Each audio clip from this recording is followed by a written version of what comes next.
Sue Wray is a graduate of Nickerson High School, whose career took her to a position working directly with Muhammad Ali. She learned a lot from the greatest, some lessons direct and others implied. These are her best lessons.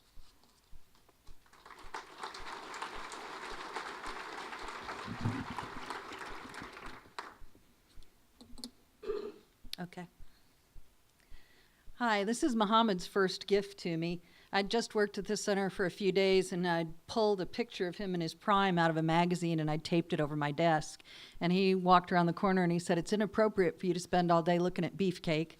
And a few days later, he sent me this picture. He said the charcoal drawing was more appropriate. Muhammad was kind and interesting, and he was so much fun. This is how he looked when I worked with him. He would get around people and just light up. He'd do magic tricks and tell jokes, and I've never been around anyone who liked other people as much as he did. The Ali Center is in Louisville, Kentucky, where he was from, and they called to see if I was interested in the job, and I said, "No, I don't like boxing. It's primitive. It's disgusting." And they said, "Come in anyway. The center's about inspiring everyone to be the greatest they can be, no matter what they do." And so I went in and talked to him, and I learned that you should always say yes to opportunities to find out more, because you never know what's going to be a really good opportunity. This is the only picture I have with Muhammad. I was born in Hutch. I went to South Hutch Grade School, Nickerson High, went to HCC, started in radio when I was 17 at KSKU. I moved around a lot and eventually went to work for Muhammad. I was the third full-time employee and the first communications director for the center, and that seems very amazing.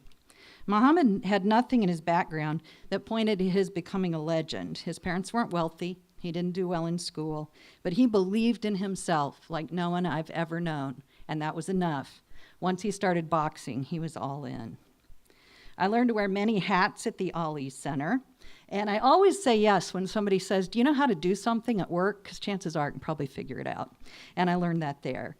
At a board meeting one time, I announced a goal that I had, and one of the board members was very dismissive of me and kind of put me down.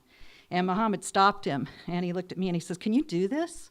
And I said, "I think so." And he says, "Then don't let them do that to you. Just because they can't see it doesn't mean you can't do it." And that is the truth. He loved this picture. He loved his own athleticism and grace. And I said one time, "Now that I know you, I hate to watch your old fights because those people hit you." He said, "Feel sorry for them. I hit them more and I hit them harder." He's fierce here, but he was really funny. And he loved to laugh. One time we were traveling and there were just the two of us, and we flew commercial. And the stewardess was waving at me because the plane was ready to go, and he was talking to people. And he ignored me, and I was like a little kid. He was lots taller, so I was pulling on his sleeve. And he finally turned around and he goes, "If Allah wants me on the plane, Allah will put me on the plane." And he turned away. And I thought, great. And then I said, "Allah sent me to help you get on that plane." And he got on the plane. So I also learned, and this one I'm going to run out of the slide, but you call people what they want to be called. He was not Cassius Clay. He was Muhammad Ali. And you do that because it's their decision, and you respect them, and that's not politically correct. That's decent. We worked with a lot of celebrities. These were board members. Billy Crystal would call me and test jokes on me, which was fun. Dustin Hoffman sent me Christmas cards. Some of the biggest stars were absolutely the nicest people. And everybody is starstruck. Muhammad went to LA one time. When he came back, I said, "How's your trip?" He goes, "Oh my gosh, I got to meet Jennifer Aniston and Brad Pitt. And they were so nice. They were great. They were like real people." So everybody is impressed. He taught me that people will wait, too. I tend to get nervous when I'm running events, and I want things to move along. We used to do this thing called grip and grins, where he'd meet people and they'd get an autograph.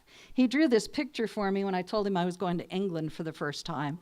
Those are the White Cliffs of Dover and my plane passing over. And he was drawing this while people were waiting. There were like 60 people in line.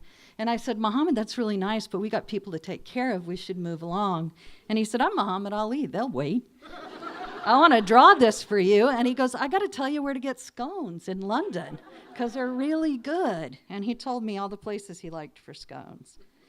I learned that I can research and edit as well as write, which is exciting because I helped work on this book called Through the Eyes of the World. It was also a documentary, and I made some wonderful friends. I'm in the dedication, but my name was Sue Carls. My name changes are another story. So Michael Mann produced a movie called Ali with Will Smith while I was at the center. And we went to the movie set a number of times. We went to 6 premieres around the country as fundraisers. I saw the movie 12 times in 2 weeks. It's a good movie, but it's not that good. And I also learned that Will Smith's wonderful, Michael Mann was wonderful, but some celebrities are despicable. And R. Kelly is the worst person I've ever met anywhere. And I used to interview murderers when I was a reporter. He was worse. At the Chicago premiere, he called me such bad names and yelled at me so much. Muhammad had me sit with Muhammad at the movie, and then he hit me all through it, and he'd go, I did that. I did that. And then once in a while, he'd go, I didn't do that. So, I got a master's degree in writing because of Muhammad in the center.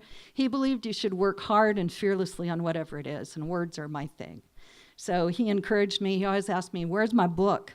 And one time he says, where's my book? Why don't you write a book about me? You'd make $1 million. Don't you need $1 million? It's like, yeah, I do. So he was impressed with a lot of people. Muhammad always was. And I was impressed with Patsy. And seeing her at the legislature and how energized and excited she was inspirational. So I wish I'd gotten to know her better, because that was amazing. And you should look for people who do inspire you. That's at the end. Ali never felt sorry for himself. I never saw him do that. He didn't like what Agent Parkinson's did, especially to his voice. He loved his own voice. And he talked to people, not as much as he used to because he was uncomfortable, but I never saw him feel sorry for himself, even once. And the Ali Center is about belief in yourself and your ideals and working hard, staying true to what you believe, and believing in something bigger than yourself. So if you ever get to Louisville, I hope you'll go to the center because it's amazing, and it was a wonderful experience to get to know Muhammad.